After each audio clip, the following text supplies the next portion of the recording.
안녕하세요. 오늘 뭐 읽지 맹수지입니다. 국회 도서관이 추천하는 새로 나온 책과 화제의 책을 만나보는 시간입니다. 상대의 가슴을 뒤흔드는 하나의 방법이 있자 인간 역사를 관통하는 단 하나의 무기, 바로 말인데요. 대가들의 화술 전략을 담은 책이 나왔습니다. 말의 원칙 살펴보시죠. 옛 속담에 말 한마디에 천냥빚 갚는다라는 말이 있죠. 그만큼 단순 명료하지만 사람의 마음을 움직일 수 있는 말의 원칙과 그 힘에 대해 이 책에서는 소개하고 있습니다. 세계적인 기업 구글의 창업자인 레리 페이지와 세르게이 브린은 모든 이용자가 세상의 모든 정보를 공짜로 유용하게 사용하도록 한다는 한 문장으로 투자자들의 마음을 매료시켜 지금의 구글을 존재하게 만들었죠.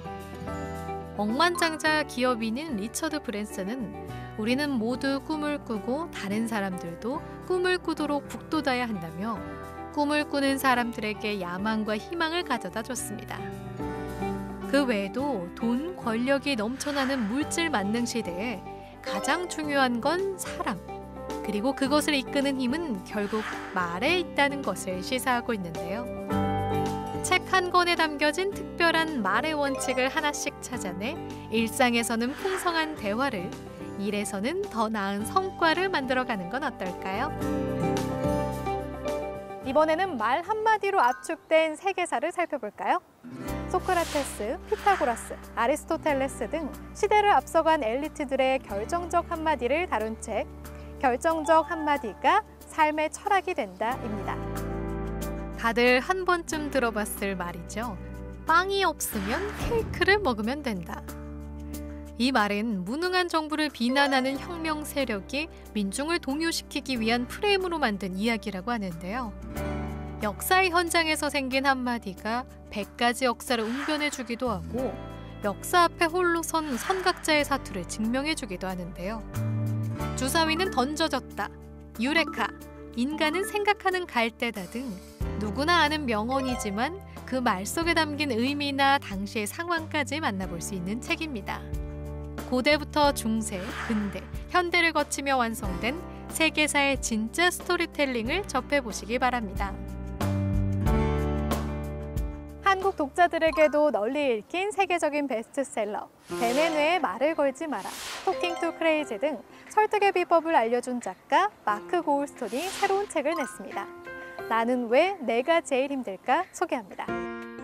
이 책은 왜 세상 그 누구보다 나를 다스리기가 제일 힘들까로 시작하는 프롤로그부터 공감을 이끌어내는데요. 4가지 주제로 나를 다스릴 구체적인 방법을 소개하고 있습니다. 각각의 장마다 구체적인 자기 파괴적 행동을 제시하고 실제 사례를 소개한 다음 이를 극복하려면 어떻게 해야 하는지를 간단하고 명료하게 제시해 주는데요. 책에 담겨있는 지극히 현실적인 예시들은 조금 더 편안하고 자연스럽게 나를 찾을 수 있도록 도와줍니다. 옛사람들의 흥미로운 삶을 들여다볼 수 있는 책을 소개합니다. 제목부터 참 재미난데요. 알아두면 잘난 척하기 딱 좋은 우리 역사 문화사전입니다. 우리는 살아가면서 역사라는 문을 통해 우리의 앞날을 예측하고 상상해보곤 합니다. 이 책은 실생활에서 우리들이 한 번쯤은 궁금증을 가져봤을 만한 역사의 어원이나 문헌의 뒷이야기가 가득한데요.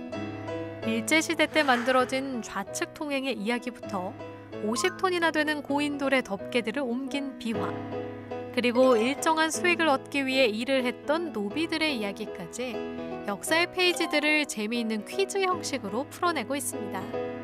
예전 우리의 문화나 역사가 생소하게 느껴질 수 있지만 역사가 과거와 현재, 그리고 미래를 잇는 열쇠라는 점에서 충분히 읽을 가치가 있는 추천 도서 우리 문화 역사사전. 500페이지가 무색할 만큼 유익하고 재미있는 이 책을 통해 조금 더 현명하고 지혜롭게 살아가는 방법을 배워보는 건 어떨까요?